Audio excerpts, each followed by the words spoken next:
will know bans in the next round, and I've got a little scene set up for that, which will be cool. Yeah, it's a very interesting format. Yeah, it's always cool to see different formats being ran. I always like seeing like more out there formats being ran.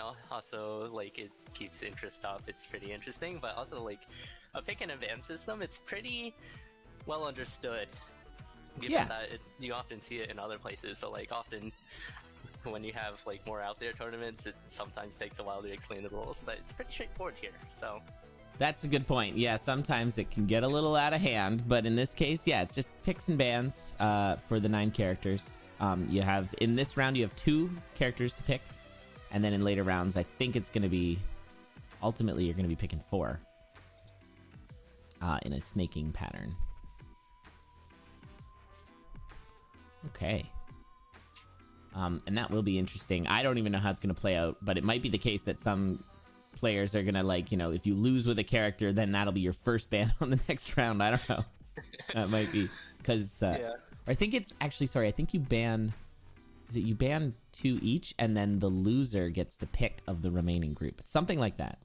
I don't know. I will have to, I'll have to get with that, figure that one out. Yeah, but overall, given that there's 4 races right now, that a pick and advance system doesn't really work really well, so it's kind of like a push and a pull, but we only have bans on this side. But that does make sense because when you're picking, you're often considering who your opponent is, and in here your opponents kind of average themselves out, given that there isn't just one of them. Yeah, exactly. Like you might be going up against a racer who you know is good at Bard, but it's just kind of like, yeah, but there's also those other racers too, and you gotta kind of go for, I don't know. It's I don't know. I actually don't really know what the best strategy would be. It'd be interesting to see what they pick. Yeah, I don't think anyone does. Awesome. All right, so let's take a look at where we're at here. The first zone is done for pretty much everyone. It is a one-off race, so once this race is done, we move right to the next racers. Everyone's going to get 2 races in the first round. It does look like we've got Lakehope ahead, which is pretty awesome to see. This, of course, is one of our open tournaments in that it's, you know, high-level tournament. There's been a lot of discussion in the community with regards to, like, the various levels of our tournaments. And, yeah, this one would be considered, I'd say, a high-level tournament. But we're seeing names from across the board, so we'll see how they do. I know that, you know, when you throw all these different characters into the mix, that's a lot of variables. And so who knows what's going to happen today? Yeah. Generally, when we have an open invite, then it will just automatically default to being a high-level tournament. Yeah, exactly. Yeah, because we're not banning the people at the top. So we'll see. Looks like actually we've got Ancalagor has gotten ahead of everyone else, with Lakehope not too far behind, into the Zone 2 boss. This is, of course, Nocturna, so there is a couple things you're always on the lookout for on your way through. The main thing would be bombs, but it's important to keep in mind that this character is easy until the bosses, the final bosses. Like, this character has a lot of things going for it that make it easier to play. And then when you get to the bosses, they are pretty difficult and I think under-practiced by most people. Yeah, we definitely saw that during the Nocturna side tournament where there was quite a lot of wipes at the ending bosses. Yeah, yeah. Despite having such a strong run coming up to it. Exactly. Which is why you really want a lot of bombs, because it simplifies those fights a lot. If you can bomb the orbs, I guess, with Frankenstein Way, and then also bombing the batteries for the conductor. Oh, Ancalagor is on a CharDOR. Yeah, and that's going to slow down Ancalagor significantly. Yeah. Which weapon were they on prior to that shard? I don't know. Oh, okay.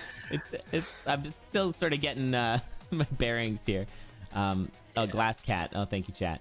Thank you, Tang. Yeah, so that might have been part of why Ancalagor was so far ahead, because the other weapons are pretty snaggy, at least the flail. And I know that BGM had a flail, but geez. Oh, and Ancalagor goes down.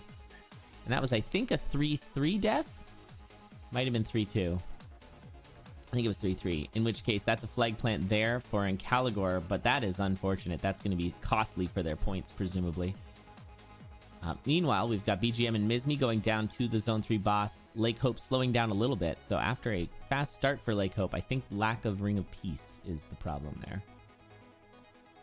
Yeah. The Ring of Peace is pretty good on Nocturna, given the zone bleed. Yeah, that was an early pickup. I think it was in Zone 1, the Ring of Peace, but it looks like Ancalagor is just pushing back as fast as possible. Ooh, and a Telemonkey there for Mizmy. Yeah, that'll work out pretty well. Zap Dagger up. Yeah, it's a good find. We got the Zap Dagger's pretty decent for Nocturna. There is some shenanigans you can do with the Conductor and the Zap Dagger. We'll see if Mizmy knows those shenanigans on hitting the Conductor to depower the batteries. All right, glass shop there for BGM. Not interested. So we've got only specialty daggers at this point with the racers up ahead. Definitely wanting a Zap Dagger here over the Dagger of Piercing. Or whatever, phasing. I don't know if it has any sort of shenanigans phasing. Like, can you stab Frankenstein way through his shield? I don't know. Someone in chat would know.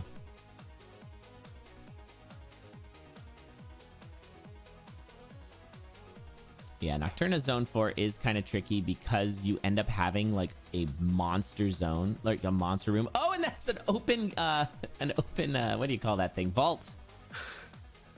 The zone 5 bleed into the Zone 4 had opened the vault and it was full of enemies. It's hilarious. We're seeing that now for BGM as well. Luckily, there's a heavy plate inside.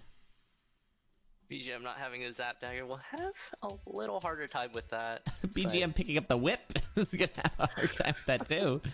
Oh my goodness. Yeah, so another thing to keep in mind with Nocturna is Nocturna has like an alternate build that you can use at any time, which is turning into bat form. You got 4 damage, you have flight, you have the circlet of telepathy, you have the crown of thorns, I guess, but for 5. Yeah, there's a lot of really good features of the bat form, but you can't dig. That's a bad feature. And also floaty boots, as we're seeing now for Mizmy. Yeah, why is Mizmy staying in bat form here? That's really going to slow them down. Could be killing just to regenerate health, but yeah, that may be. Just wants to bank in the second place points, which isn't a bad strategy. That should probably like put you in a safe spot just to move on. Yeah, although I think we're only putting 4 through.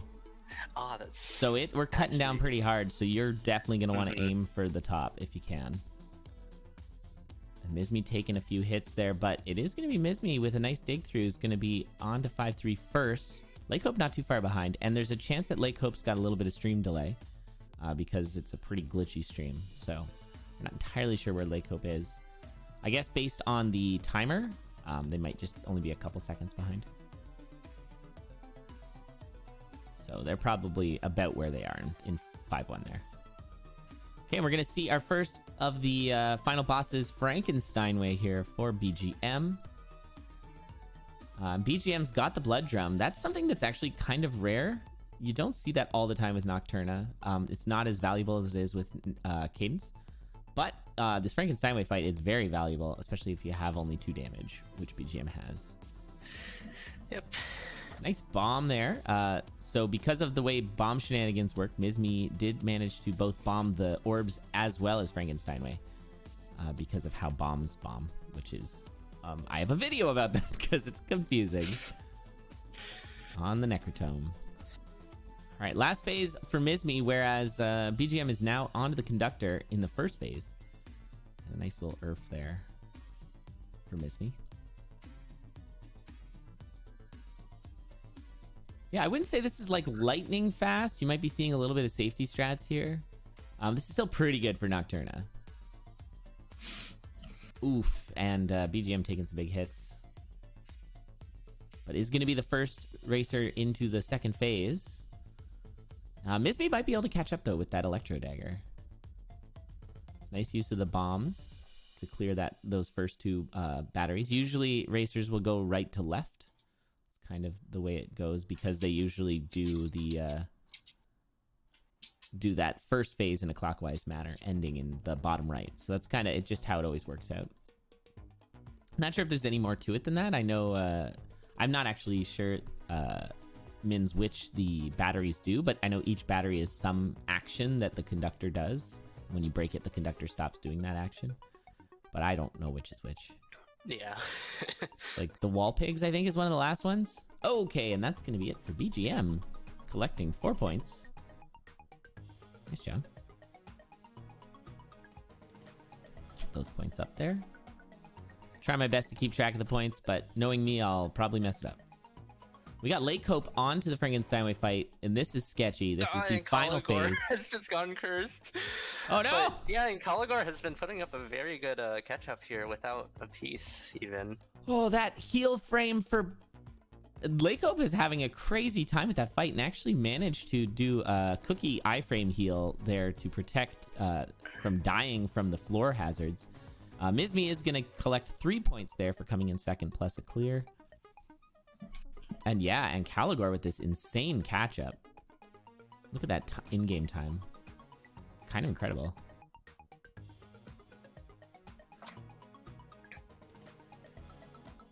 Yeah, that was a really nice play there from Lakehope.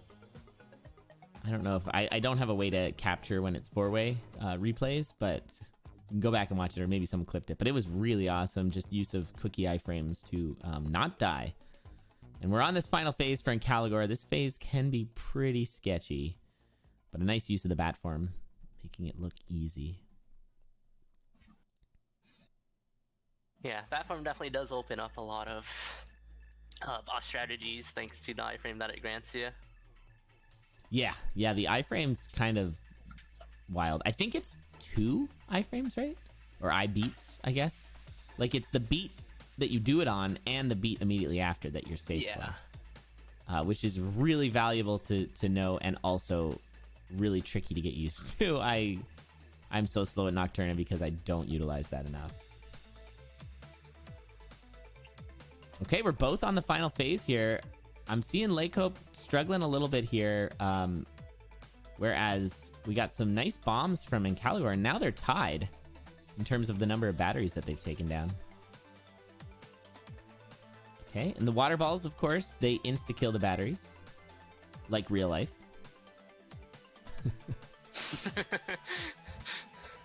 Okay, nice bomb, and now Ancalagor has taken the lead here. I can't believe that Ancalagor might end up beating Lakehope, who did have the lead coming into Zone 1. Here comes that water ball. Ooh, the blood bomb to turn into bat form. That was sick. What a play. Wow. Yeah. And Ancalagor manages to swoop in and take the take 2 points off of Lakehope, but Lakehope gonna clear as well within the time, and is going to claim a point as well. Wow, what a race. Yeah, that was very well played from everybody. GG's. Big GG's, yeah. So BGM is going to take the 4 points. That's the max you can get off of a game. But we'll see all these racers again in another round. All right. And funny, Ancalagor went down to just one cursed heart container and then just was immediately bailed. Yeah, definitely. Where did they get the heart containers from? From the ham. Oh, wow. Definitely without that, then Ancalagor probably wouldn't have been able to take a lead there. Yeah, that probably slowed them down quite a bit. All right, well, that ends the first race. GG's, what an awesome race. We're now going to move on to our second race here. This race is going to feature Tough, Ochre, NB Telethia,